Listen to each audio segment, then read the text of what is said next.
Now, we mentioned a subordination. И мы упомянули о субординации. The idea here is that one will do what another wants done. Идея в том, что одна личность делает то, что хочет другая. Это вот идея субординации. And so when one yields to the desire of the other, that is a subordination. И если если кто-то подчиняется желанию другого, то вот это вот субординация. But understand that since the Son and the Spirit are both sovereign, the Father cannot require them to do anything. Но поймите, что поскольку и Сын, и Дух, они суверенны, они обладают верховной властью, то Отец ничего не может от них потребовать. But of their own volition, they may submit to the desires. Но по своей собственной воле они могут подчиниться желанию Отца. Now there are two aspects of this subordination И есть that I want to mention. два аспекта этой субординации, которых я упомянул. One is in relation to the Son, and the other is in relation to the Spirit. И одна касается взаимоотношений Сына, и вторая касается Духа. With reference to the Son, there is a subordination which the theologians have called eternal generation. В отношении Сына существуют взаимоотношения, которые назвали богословы вечные отношения. То, как у вас в конспекте. Is that what you have? Generation? We have in here Eternal relationship? eternal relationship. Or filiation? Do you have filiation? Filiation? No, just let me... То есть вечное поколение, да, или не совсем поколение, вечное соединение, может быть. Eternal connection, соединение. The idea that we have here is that there is an eternal relationship of the Father to the Son and the Son to the Father. И речь здесь идет в этом термине о вечных взаимоотношениях, которые существуют между Сыном и Отцом. How is the Father different from the Son? Как Отец отличается от Сына? Well, there are distinctions in what the Bible reveals about the Son that are not declared of the Father or of the Spirit. Есть те отличия, которые Библия говорит о Сыне, есть отличительные черты у Сына, которые не упомянуты об Отце и Духе. So there's an internal activity in the Trinity. То есть это вот касается их внутренних, его действий внутри Троицы. And as a result of this internal activity, the second person of the Trinity is called the only begotten of the Father.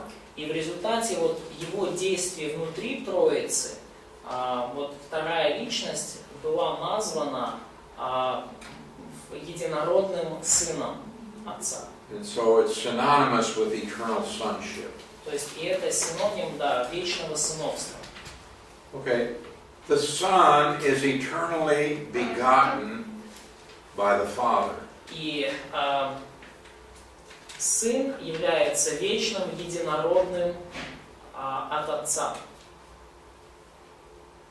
Now when we say eternally begotten, То есть когда мы говорим, что Он вечно единородный, it means he was not begotten at some point in history. это значит, что Он не произошел от Отца в какой-то момент истории.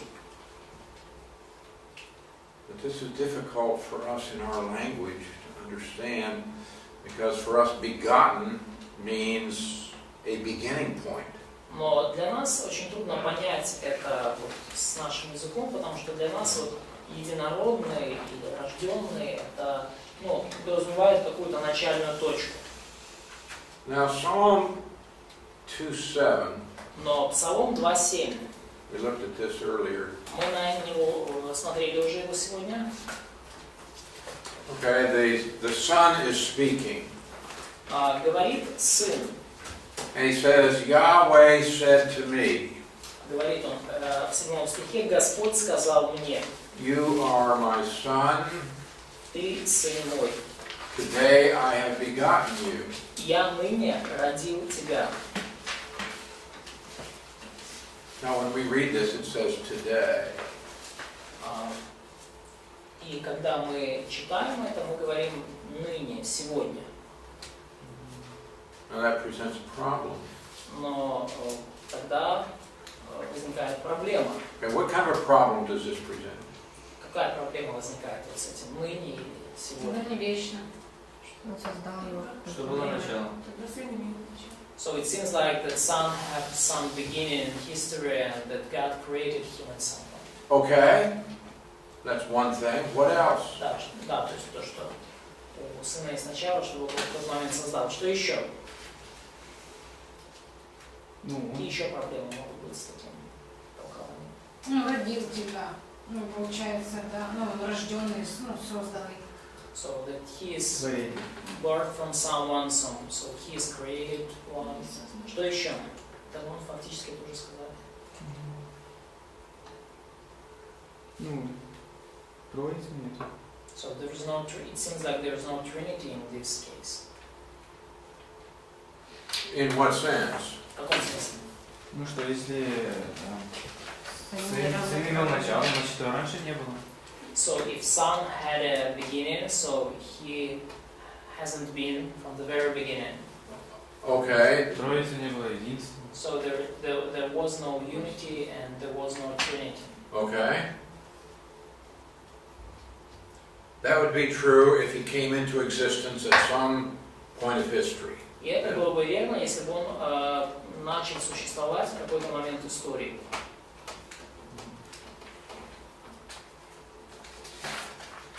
Okay? What else can you think about this? Что еще вы можете об этом сказать или подумать? So the question is, what is the problem with interpretation is today, like as point in time? Yes. Yeah. В чем еще проблема, если мы это вот ныне или сегодня подразумеваем как точку во времени? Проблема во всех доктринах, что ангел Яхве это Иисус, и тому подобное. So we have problem in all of our doctrines. So if we say that angel Jehovah is Jesus, so it's.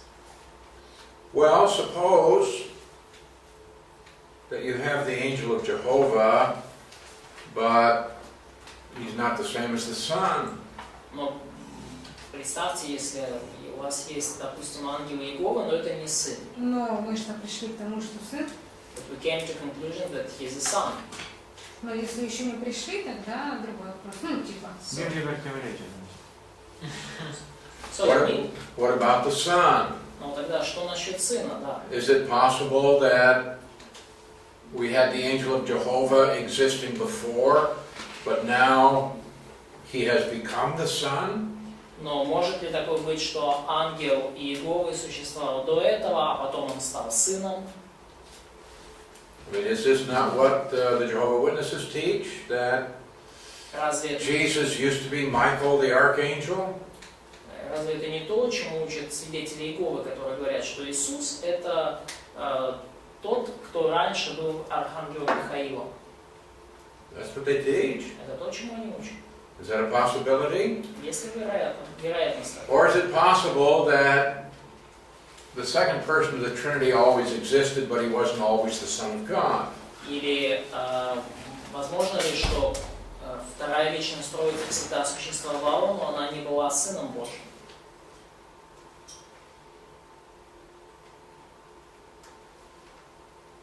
Did he become the Son of God by decree? стал ли он Сыном Божьим по Божьему определению, по Божьему повелению.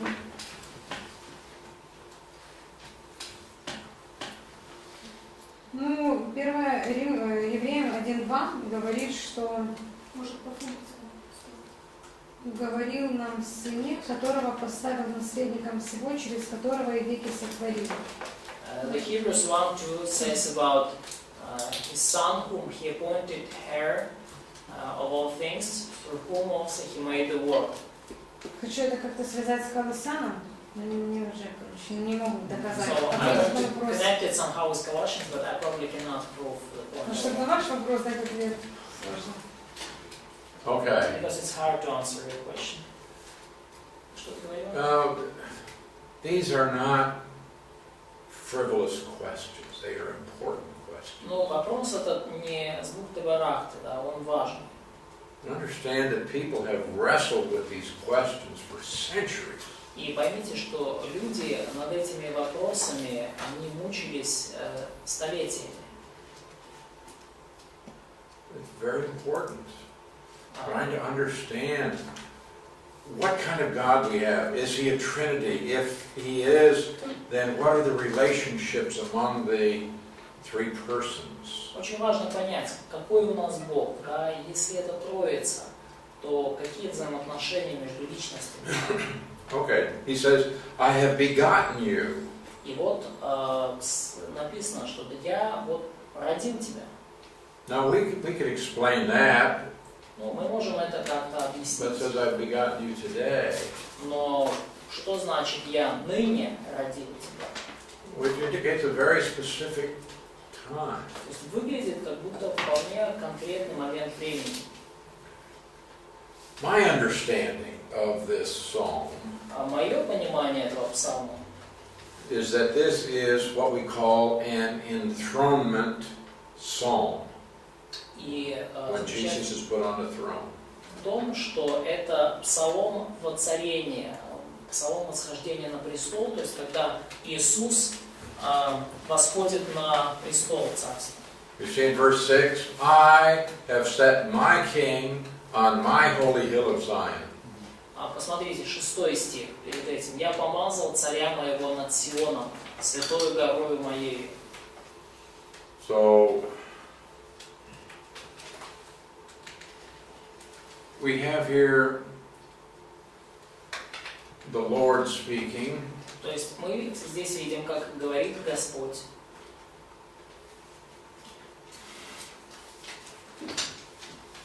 And this would be God the Father. И это Бог Отец. Or in verse 2 we have Yahweh. Или в стихе 2, да, князья совещаются вместе против Господа Яхве, But we also have his anointed. и также против помазанника его. Он тоже тут есть. But the one sitting in the heavens, this would be the Father. Но тот, кто восседает на небесах, это Бог Отец. And the Father says, I have set my king on my holy mountain of Zion.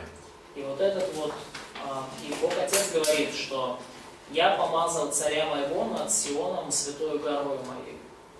That's the Father. И это Отец. But in verse 7 we have the Son who speaks. И в 7 стихе мы видим, как говорит Сын. And so I think it's a valid interpretation И я думаю, что это вполне здравое толкование. in verse 7 to say that the day that's being referred to here is the enthronement of Jesus as the King of the earth. Будет вполне здравым толкованием сказать, что вот это ныне и ныне родил относится к воцарению Иисуса как царя всей земли. So I have in verse 8, ask of me, I'll give you the nations for your inheritance. И вот почему мы видим в 8 стихе: «Проси у меня, и дам народы в наследие тебе». This is language that refers to the establishment of the Messianic kingdom. И это язык, который относится к установлению мессианского царства. And so the The rulers, the judges are told to obey the Son. И далее князьям и владыкам повелено, царям и судьям повелено повиноваться и служить Сыну. And so the statement in verse 7 would be simply the public acknowledgement worldwide that the Father is establishing the Messiah as the ruler of the world.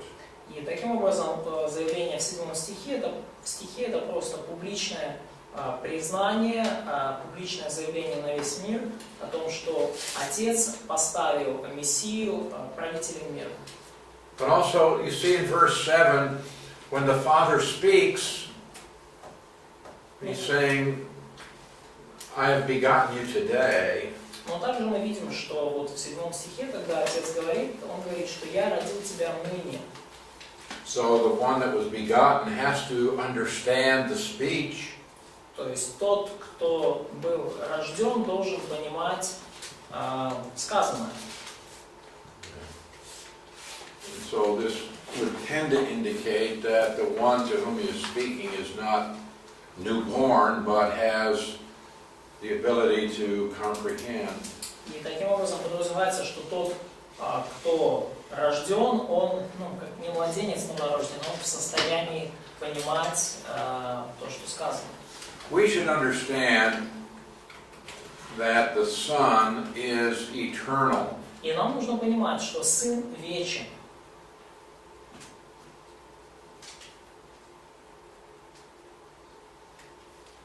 He did not come into existence. Он не появился в какой-то момент. He did not become the Son of God by virtue of the virgin birth. Он не стал Сыном Божьим из-за добродетели, по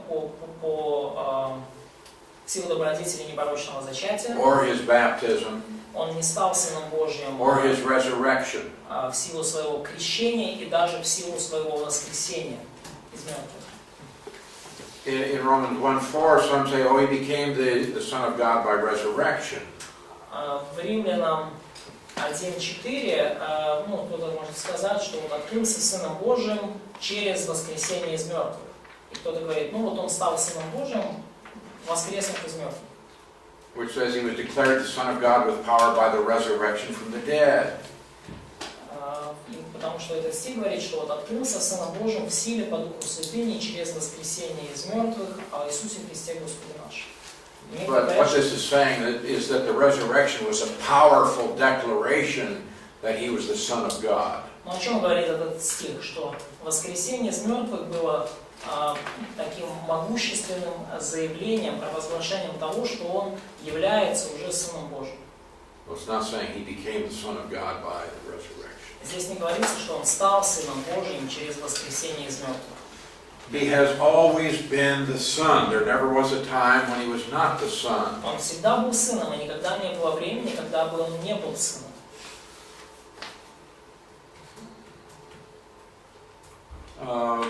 Now, Katya asked earlier about only begotten. Катя задала раньше вопрос насчет единородного. Okay, in John 1:14. В Иоанна 1:14. This says that the Word became flesh and dwelt among us, что Слово стало плотью и обитало с нами. and we beheld His glory, И мы видели славу Его. glory as of the only begotten of the Father, full of grace and truth. Славу как единородного от Отца, полного благодати и истины. Now this word only begotten, И вот это слово единородного, monogenes, моногенез, mono, you know this, моно, Единственный. один единственный, yeah. Genes, генез, yeah. род происхождения, Word for birth. слово для рождения.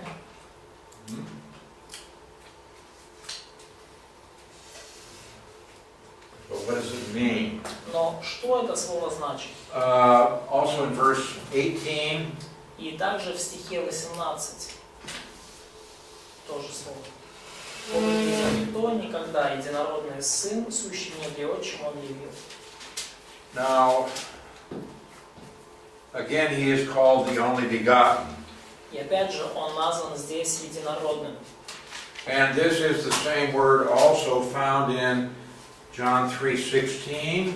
И это же слово использовано в Иоанна 3:16. God gave his only begotten Son. Ибо так возлюбил Бог мир, что отдал Сына Своего Единородного. And in verse 18, И в стихе 18. they are condemned because they have not believed in the name of the only begotten. Неверующий уже осужден, потому что не уверовал во имя Единородного Сына Божьего.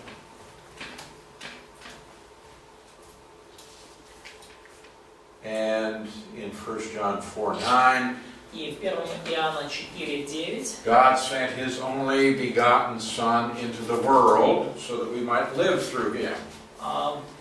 Бог послал в мир Единородного Сына Своего, чтобы мы получили жизнь через Него. Now this word И вот это слово indicates something that is unique. указывает на нечто, что является уникальным. But some see the word born here and they assume that the word must have something to do with a beginning. Но некоторые здесь больше обращают внимание на слово рождение, на аспект рождения. И они, исходя из этого, говорят, что, что у рожденного было начало какое-то. But the word is used to emphasize something that is absolutely unique. Но слово используется для того, чтобы подчеркнуть, что вот этот единородный совершенно уникальный в своем роде, а не то, что он рожден.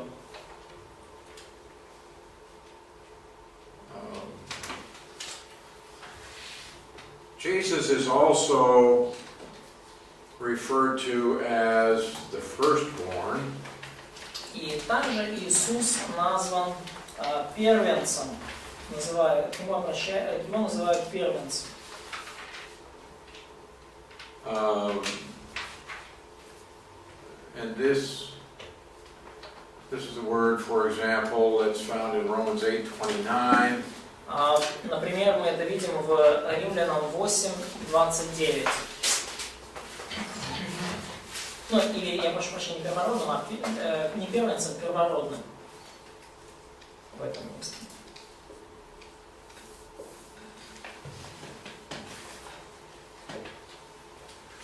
Прототокос.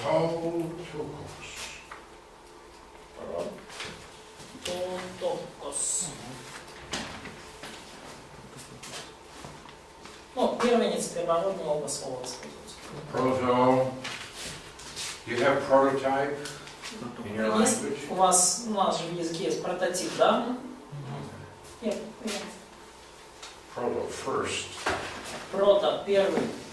And tokos again, firstborn. То есть. But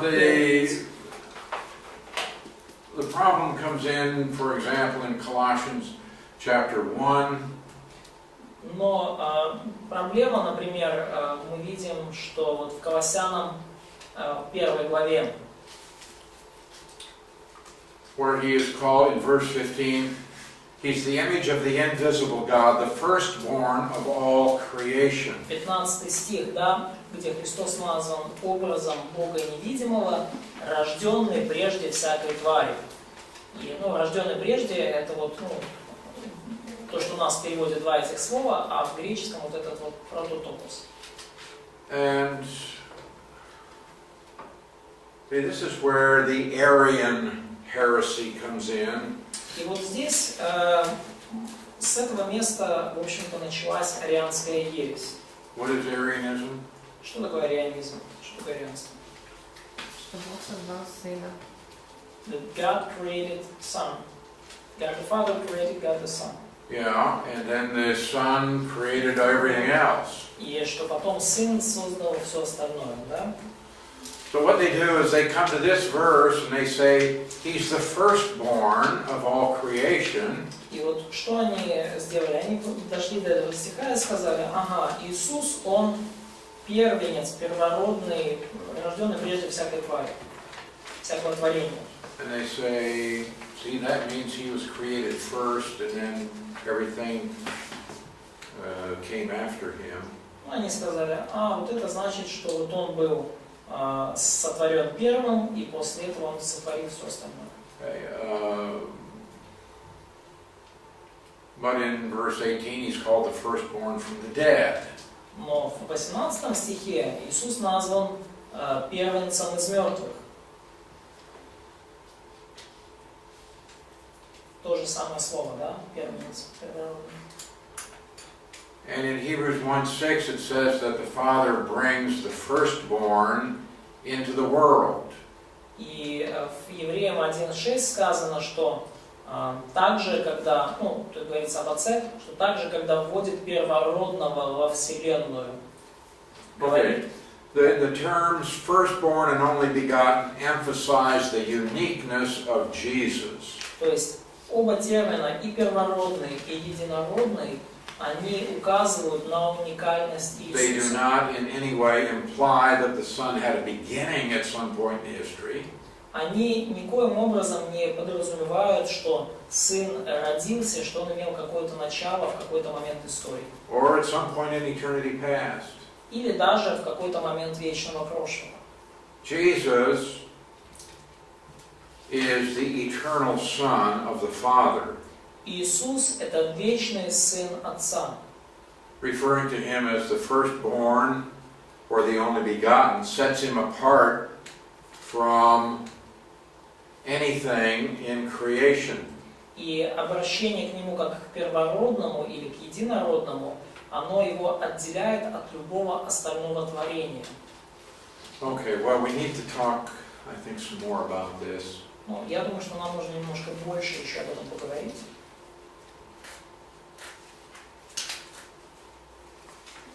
We'll do that tomorrow.